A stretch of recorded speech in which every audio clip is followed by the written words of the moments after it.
Hindi ako isang makata, ngunit para sa iyo, lakas loob kong sinimulan ang tula. Napakaganda, paksay kaaya-aya, sa bawat linya, ikaw ang tadhana. Sa hindi inaasahang pagkakataon, sa bawat paglipas ng panahon, ikaw ang taong naging dahilan kung bakit muli ako'y napaibig.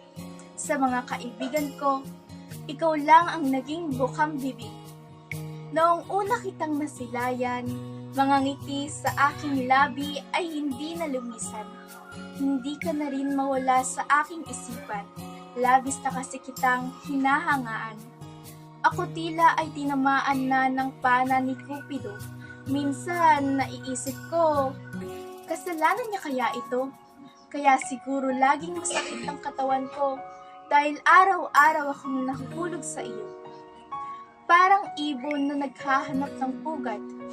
Minsan naliligaw, ngunit sa iyong bisig ay nais mapadpad.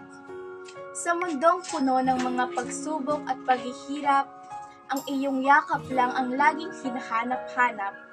Ngunit huwag mag-alala, sarili ay huwag mong madaliin, sapagkat ikaw ay aking laging hihintayin. Mundo man ay napakakomplikado, sa iyo naman ako ay sigurado.